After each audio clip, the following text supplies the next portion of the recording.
Good morning everyone. Welcome to the 30th lecture of VLSI Interconnects course.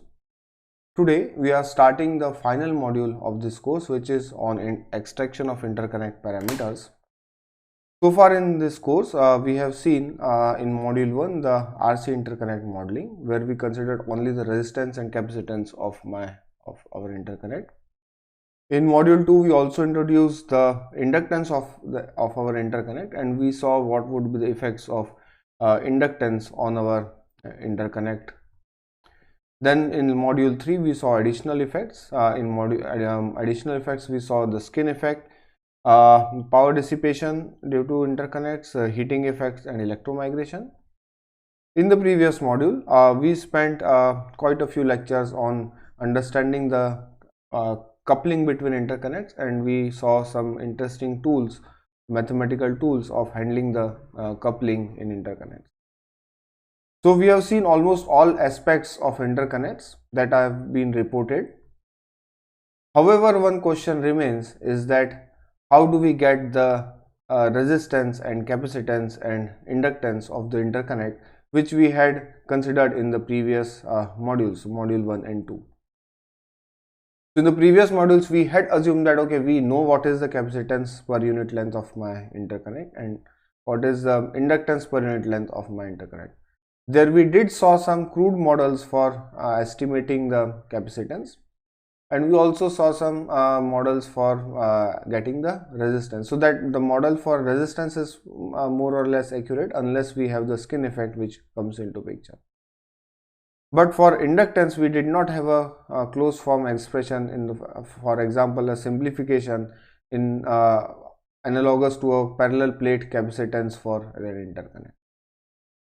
So in this module we would address the important question of how do we extract those interconnect parameters. So note that this itself is an area of research, and there are a lot of material. We won't be able to do complete justice to this topic in the next 2 to 3 lectures. However, the aim of the next 2 to 3 lectures is that you get an idea of what are the general principles that are involved in this extraction process, and when required you should be able to learn any new technique of extraction. You should be able to understand what is happening when we are extracting the parameters. So here we will look at the extraction of inductance in this lecture. In the next 2 lectures we will look at extraction of inductance. So by inductance we would be I mean the extraction of the series impedance part, so it would also have some resistance part. So basically in today's lecture we will be looking at this general approach that I will be introducing you to the numerical technique, the general approach which is followed in numerical techniques. Numerical techniques, which is covered in computational electromagnetics, is a course on its own, so it's not possible to cover all aspects here. In this lecture we will be looking at an example of integral method of solving the electromagnetics problem, and the method that we will be looking at is called the method of moment. So with that let me start today's lecture. So as I said, we are in the final module of this course. In this module we will be discussing the extraction of interconnect parameters, and in that today's topic is extraction of capacitance. So before we go into the extraction of capacitance, let me introduce you to the methods which is generally followed. So basically interconnect parameters have to be computed from the actual geometries and material properties, and they have to be computed computationally. Let me tell you what we mean computationally. So there are some governing equations relating the source terms and the fields, and when we take an example this thing will become clear. So in all situations, in all types of computational numerical techniques, there would be some governing equation which will be giving you some relation between the source term. Source term can be the current distribution or charge distribution, and there would be some fields related to it. So it can be either electric field, magnetic field, electric electric vector potential, magnetic vector potential, electric potential, and other fields. So depending on the situation, the source terms and the fields that are concerned would be changing. So this is a starting point for all the techniques. Then in all these techniques, what we do is that we discretize the geometry, and in the process of discretizing the geometry, we are also discretizing the discretize the governing equation over n elements. So we had a differential equation or an integral equation, which was our governing equation. We discretize the geometry, so we get n sets of equations. So basically, this from the governing equation we discretize and we get the governing equation over n elements. So basically, we have the governing equations reduced to a set of n linear equations, which we can solve by using a computer. So finally, it becomes boils down to a problem of linear algebra, where there are a set of n equations and you solve them. So now, depending on what is your governing equation, depending on this governing equation, you can have two broad categories of numerical techniques, and then there are other mixed techniques as well. But there are two broad categories of numerical techniques. The first one is the differential equation based techniques. In this, the governing equation is a differential equation. So basically, in this, the examples are finite. Let me write it down. Finite element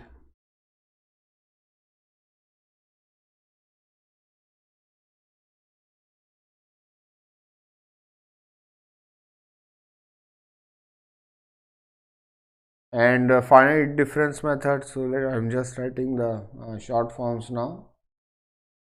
Finite difference method, finite difference FDTD, finite difference time domain method. So these are some of the techniques. We won't be discussing these techniques. There is a separate course on computational electromagnetics where these techniques are discussed in detail.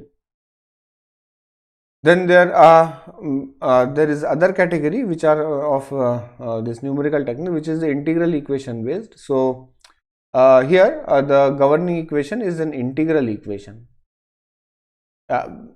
Basically, by integral equation, I mean the integral equation gives you the relation between the source terms, the source and the fields. So here the example is a method of moments and say boundary element method, to name a few. So here if I were to give you an example, an equation of this form would be the governing equation. I mean, you would be discretizing this equation in differential equation based techniques. However, in this integral equation based techniques, you would have something like there would be some integral equation like rho v r, something like this, and then you would be solving, you will be discretizing an equation like this. So this is your integral equation, and this is your differential equation. So depending on which equation you are discretizing, these methods are categorized. Now let us come to the problem of extraction of capacitance. Again, we are starting with a very simple and oversimplistic geometry, that I have two conductors. So this is my ground plane. This is my ground plane.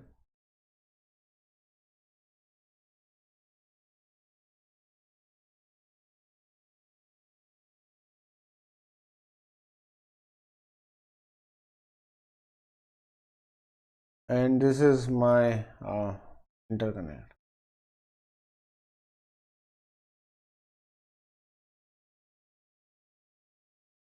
For simplicity, to start with, I have assumed that this is a very thin interconnect, so this I can treat this like a sheet. Now, as we had seen that if a charge is deposited here, there would be some fringing fields as well, right? So if I were to use a parallel plate model, what I would do is that I would write my C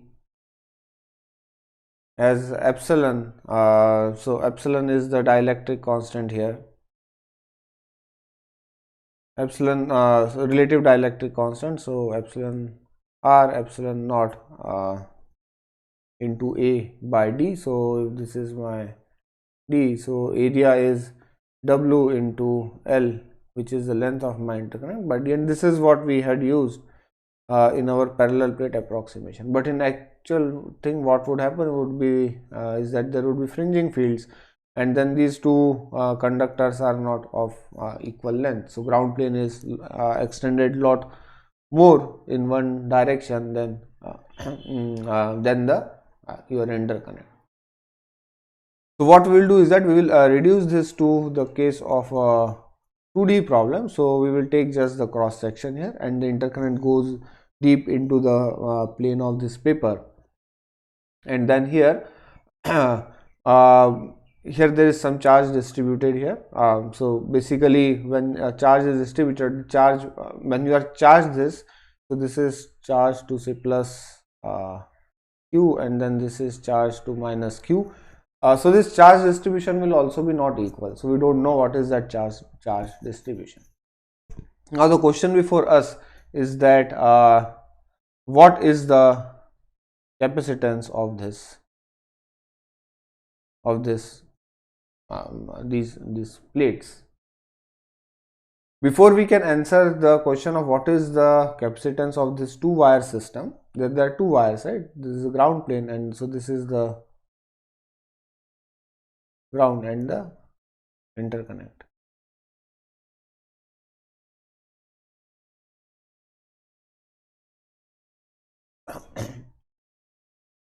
So before we can answer this, we need to first recall our understanding of what is capacitance. Then only we can say what is the capacitance of this two wire system. So if we recall, capacitance was a abstraction for measuring the ability to hold charge per unit of applied voltage. So basically what we had said that if I have a conductor system, if I have a configuration of conductors, and if I have charged it, it will hold some I have applied some voltage to it, it will hold some charge. So what is that charge? So that charge will be proportional to what is my it will be proportional to my applied voltage difference between two conductors.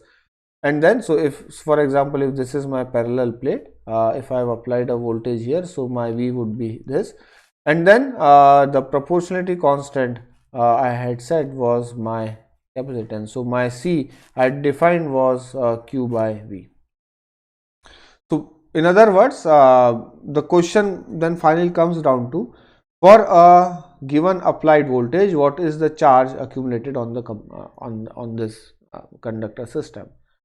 If for a given voltage, if we can get what is the charge accumulated, we can get what is the capacitance.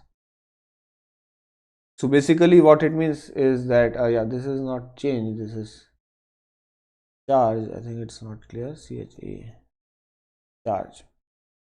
So basically capacitance is equal to charge, what is charge divided by what would be the voltage difference. So if this is Q here, and if this is voltage 1 0 1 and 0, so this is my conductor 1 and this is my conductor 0. Now I am taking 0 because later on we will also look at the case where there are multiple conductors and extract mutual capacitance. So what I have is V10 in that case. I am assuming that V10 is the potential difference between conductor 1 and conductor 0, which is the ground plane. So the question finally comes down to what is the charge. what I know is I know the what is known, I know the geometry, I know the material properties, I know, yeah, I also know the entire geometry, right? So for this, how should I proceed? So basically, we are also interested in finding the charge per unit length. So I can reduce this problem of what is the total charge to what is the charge per unit length. So I can solve a 2D problem here. So this is what I am interested in finding. I can write this as this, right? And what is Q? Q is the charge on interconnect per unit length. So now note that for a given fixed voltage V10, we have to compute Q. This is our final problem which we want to solve. Now there could have been another way of solving it, that given charge distribution or say given total charge, we could have found out V10, computed V10, and then that would have we could have used it to get C. However, if we note here, we are considering good conductors, perfect conductors here. So perfect conductors are actually equipotential surfaces. So it's a lot more easier to define a voltage difference like this. I can say that this is at a voltage V10 with respect to this ground plane, and that because this entire ground plane has same voltage, and this entire conductor or interconnect has the same voltage.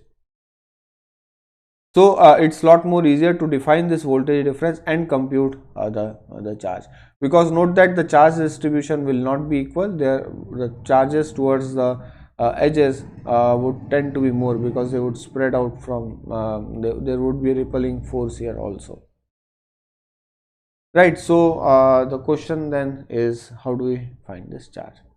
So I'm skipping some of the steps here. If someone is interested, they can go back to your basic electromagnetics and find this out. Basically what we want is that we want a relationship between V voltage and charge, right? So voltage and charge, relation between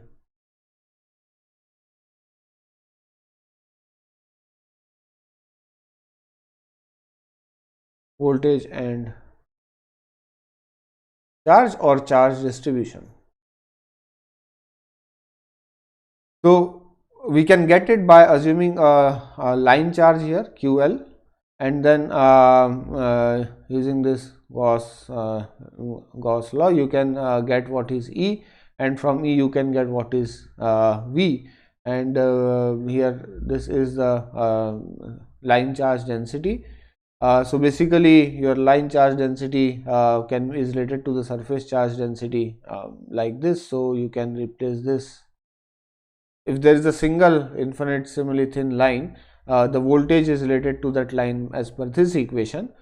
And if you have actually a surface charge density, you can get this line charge density by multiplying this surface charge density into delta x, which is delta x is the width of that small segment.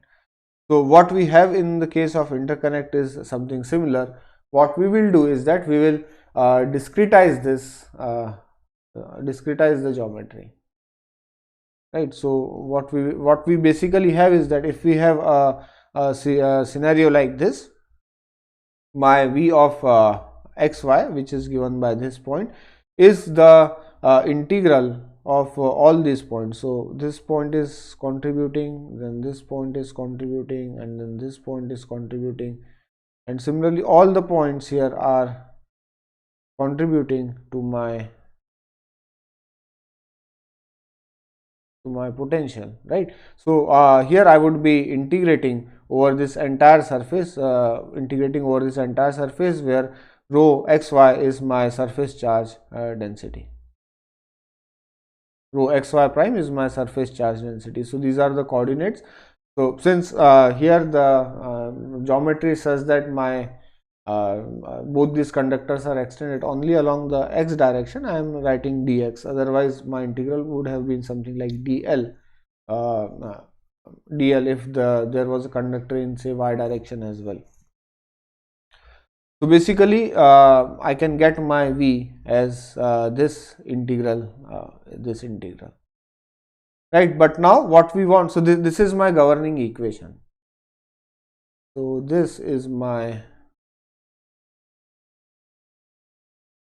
governing equation.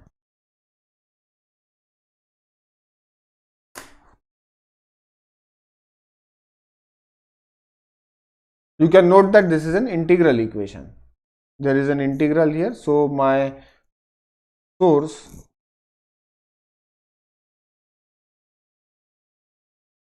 and this is my field or potential. So basically these are my fields or potential.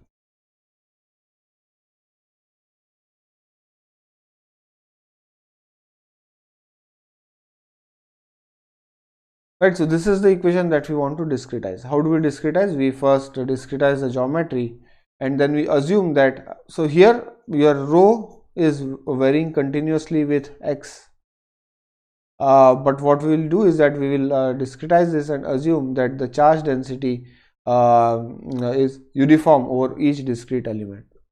What I would say is that my each of this element has a constant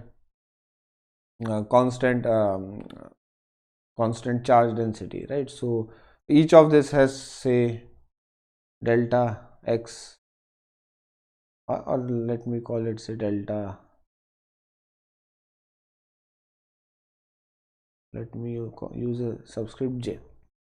So delta j, each of this has a small segment delta j, and then this interconnect I have discretized to n elements.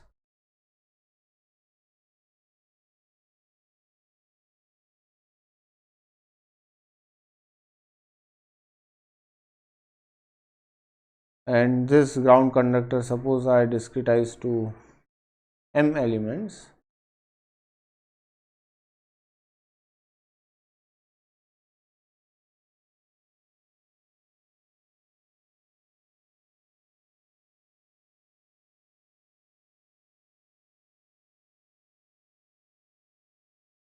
And what I am also assuming is that the charge density on each of this interconnect is fixed. So this has a charge density of rho 1, this has a charge density of rho 2, this has a charge density of rho 3, and somewhere here I have a charge density, so this is a delta 3, and this has charge density of delta j, sorry, rho j and width of delta j. So now once I have discretized this, my integral equation, where there was a continuous integration, reduces to difference equation. So this was my equation. Now it reduces to not a difference equation, sorry, a summation equation. So my voltage at V at a point x and y is given by the summation of the voltage because of each of these contributing terms. And since voltage is a scalar quantity, I can just add without bothering about the direction, as I would have had to if I was dealing with a vector field. So then finally what I have is this summation. So this is my discretized equation, right? Now here note that here Rj is given by this x to this. Now here what is unknown here? Your rho j's are actually unknown. This should be noted. We don't know what is rho j. However, what we know is that we know what is Vxy on the metal surfaces. We don't know what is Vxy. So this is true in general at anywhere in this space. We don't know what is the voltage at this point or at this point at any other point. But what we know is that the voltage along all this along this ground plane is 0, and voltage all along this interconnect is all along the width of this interconnect is 1 volts or some V12. So we know that. So what we will be doing is that we will be writing down the voltage on the ith element. This is true in general, so I can then bring this to one of the elements, and then on one of the elements I can write my voltage on the ith element as this, and in that case my Rij reduces to this equation. This is just the Euclidean distance between the ith point and the jth source, right? And then if I look at this, I can this is a summation, so I can write this this thing as some constant Aij, and here I can get what is Aij. Aij is integral over this, so I can replace this integral, and I have actually clubbed this part as well in my Aij. So I have clubbed these two together to form my Aij, and then I can write my simple equation like this. My Aij is given by this equation. Note that here there is still integral over that small infinitesimal length. In this case, we will be having a finite length. We will not be applying the limit delta j going to 0. So then I can get my Aij as this integral. For this integral, when I is not equal to j, your integral can be simply replaced by, so I can just write this as say delta x, delta j, and if I assume all the segments to be equal, I can just call it call this as delta. Small segment is delta, so I can write this as when I is equal to j, I can write it like this. When when I is not equal to j. When I is equal to j, there is a slight complication, because then you are trying to find the voltage on the, so if you are somewhere here, you are trying to find the voltage at this point because of the source fields here, and then there can come a singularity here. So what we do is that we form a contour around it and then do the integral, and then that becomes a bit complicated, but finally what you get is an expression like this. So your Aij is then given by this equation when I is equal to j. So only when I is equal to j, that is that would be along the diagonal elements of your matrix, you will have a term like this. Otherwise you will have a term like this. Note that here this will this Rij and all will depend on the geometry, because depending on separation, the separation and other epsilon is all captured in this Aij. So then finally what you have is your Vi, and for all for each of these n elements you can write a similar equation. So this Vi would be valid for all these elements. So for all elements from 1 to n, this would be true. So you will have n such equations. So basically you will have n equations, and your row i's were your unknowns, so you had n unknowns. So basically you have you can write this in form of a matrix equation like this. So this is n cross n, and this is n cross 1, and this is n cross 1. What is unknown? So this is unknown, we don't know this, right? This we know from the material, this matrix we know from the material properties and the structure, and this is what we have assumed. So we know this as well. So from this we can find out rho. So in this example, suppose I have discretized my interconnect width in n segments. So in that case, for first to the nth element, I will have a voltage of 1, and from n plus 1 to the nth element, I will have my voltage is 0, and I will have my voltage 0, and I can then compute this. How will I compute this? I will compute this. I know this Rij's, because I know what is the coordinate of each of this segment, and from there I can compute Aij's, and from there I can formulate this matrix, and from there I can solve this one. Basically, I have this equation, and then I solve it to get my rows. So this is again, I should emphasize, I am using the matrix notation, but this is actually a vector. This is n cross 1, and I will finally get n cross 1. Now what is my capacitance? Capacitance is my charge by, right? You recall what was your capacitance? This was your charge divided by V10. So my V10 I had assumed to be 1. If I had not assumed this to be 1, so I could have taken as 2 in here, and I could have still that would have just scaled the total charge, so it would not have mattered. And then I can, once I have completed this, I do the summation over the elements multiplied by this delta J to get the charge. So my charge is summation rho J delta J. Note that we are for this summation, we are not having this capital N, we are having this small n. We are just interested in finding the charge only on one wire of this 2-wire system, because the total charge is anyways 0, right? I mean, there is a plus q and minus q on both the surfaces.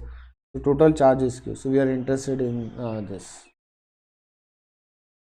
This method which we have just seen is an example of the method of moments, and it is one of the widely used numerical techniques for computational electromagnetics. Now what we saw was a simplistic case. This can be generalized even further. So if I had a cross section like this, I could have still divided my surfaces like this, and all this formulation would be still valid. So I could have still discretized it. Even if I don't have a square, even if I have an irregular geometry, or even if I have a geometry like something like this, and if I now want to find what would be the capacitance of my conductor, I could have simply followed the same procedure, and I could have discretized it for any irregular geometry, and I could have still solved this problem. So note that, I mean, this approach, this thing is still valid, right? What we saw is was a 2D example. In general, we may require to go for 3D. In that case, what we do is that we segment it like this. So this is again in 3D also, this is a simplistic case that I am assuming square surfaces or basically a symmetric distribution. I could have a tetrahedron instead of these blocks. So basically what we can do still is that I can assume that I have discretized this, and in each of this I have a certain rho S.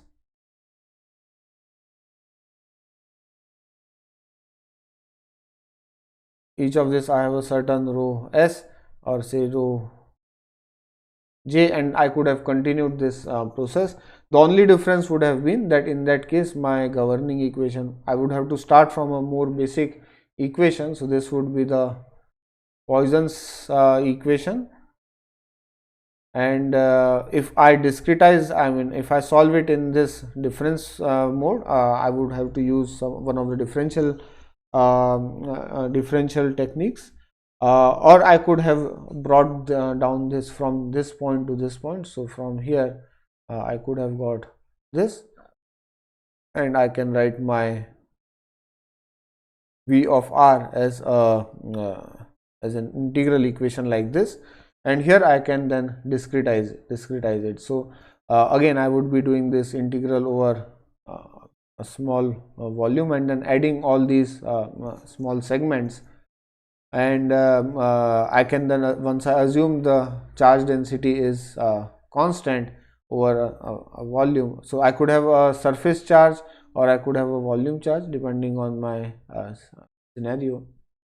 So if I have a volume charge, I would have been doing an integral over the volume, and I can then assume a constant charge density over that volume segment. I can take it out, and my integral is only over g. So for g, g is the Green's function. So this is the Green's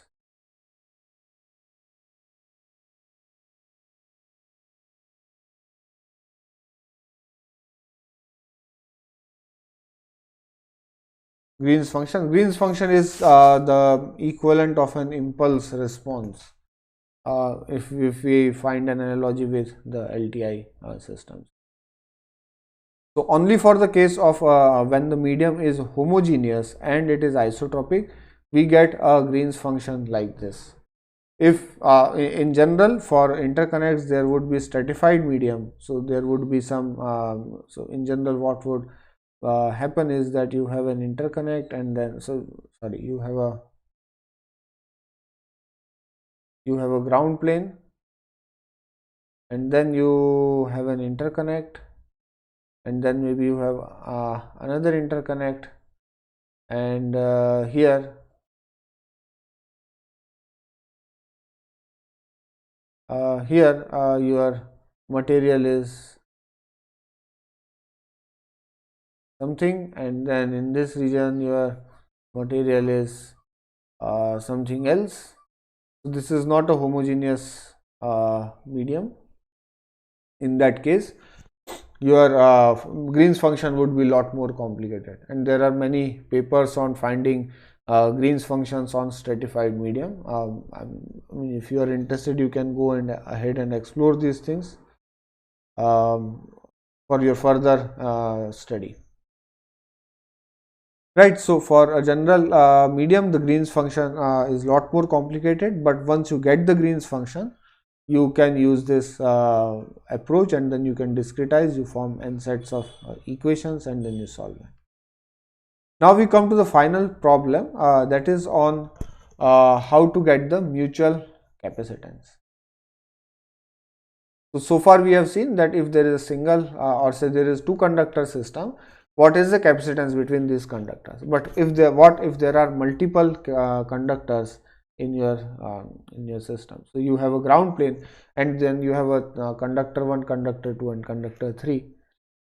And in that case, what we then want to, so again, how would you define these capacitances? So how we define this capacitance is like this. So Q1 is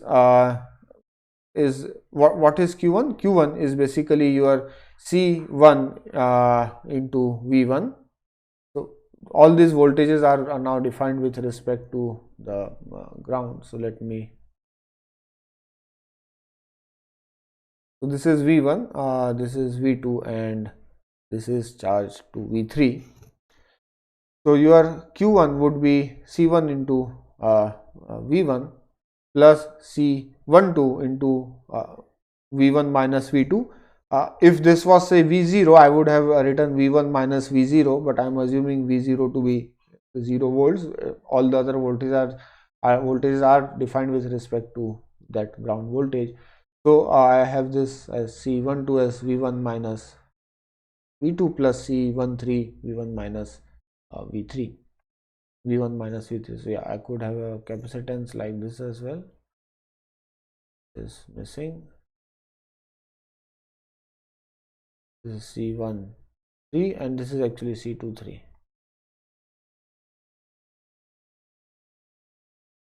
So I can write it like this. or I can if I collect the terms of V, so I have the term of V1, so I will get a term like this and these things. So this is only for Q1. I can write similar equations for other two interconnects as well, and if I collect them in the form of a matrix, I can write this equation like in this form. Now if you recall, we had written this same equation in the case of coupling. When we were discussing RC coupling, we had got this same equation, similar equation for the capacitance. So this is my capacitance. This is my capacitance matrix. So please, if you don't recall this form, please go to the case of RC coupling and the lecture where we were discussing the matrix formulation for RC coupled interconnects.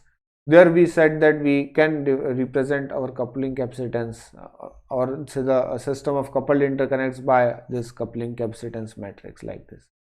So even without considering say the R or the diffusion equation and all, we can still get this capacitance matrix. Now from this, if we want, what do we want? We want to find C1 and C2 and C3 and C12, C13, C23, right? So all these things is what we want to find out.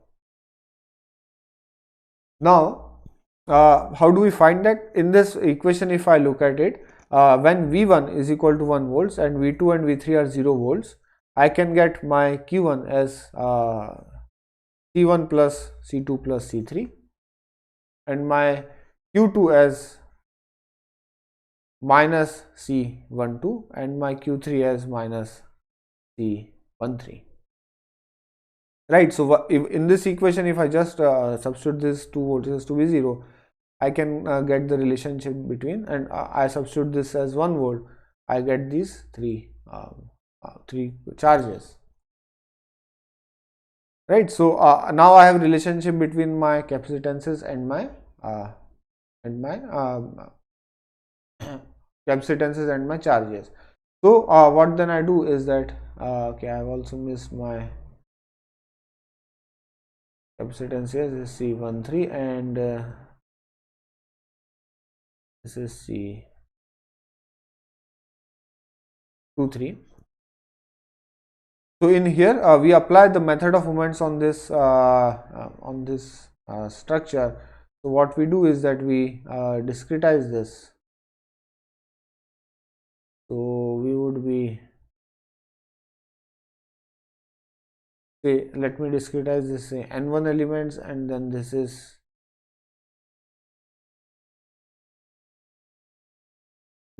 n2 elements,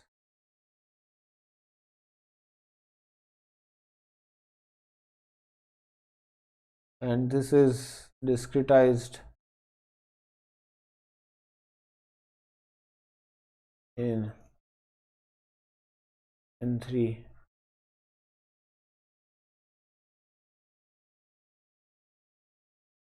elements, and let this be discretized into some m elements.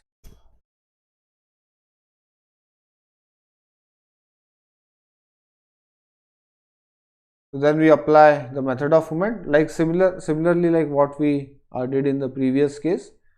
Now the summation is over this entire geometry, and we know we have imposed the voltages here. So my what I have imposed here is that the voltage on all n1 segments is V1, and that is equal to plus 1 volts, and for all these segments is 0, and this is 0. So my V2 is 0 and my V3 is 0, and then again I solve. So for what I have is that my B matrix is my B vector is something like this.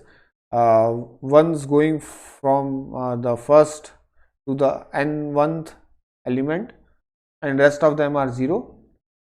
and I solve this to get my rho.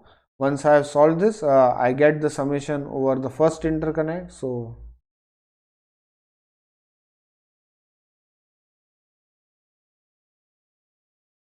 first interconnect, I get Q1. Then I do this summation. So this summation now goes from n plus n1 plus 1 to n1 plus n2. So this is my second interconnect.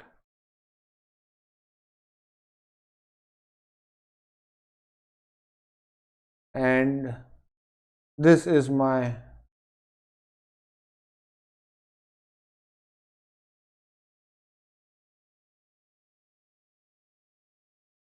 third interconnect. So I get the three charges from here. I get C12, C13 and C1. Right, and similarly I can take V1 is equal to V3 is equal to 0 and some non-zero voltage for V2 and compute C2 and C23, and similarly I can compute C3 and C23 we already computed, right. So this is the general procedure which is followed. All these steps which I have shown are actually done numerically. You have a geometry, you mesh it, you get the coordinates of those elements, you get the coordinates of those elements, you get the fill in the material character properties, and then you solve it to get these values. So with that, I will stop this lecture here. In the next lecture we will start with our discussion on extraction of the inductance, which is another very interesting topic. So with that, I will stop here. Good day.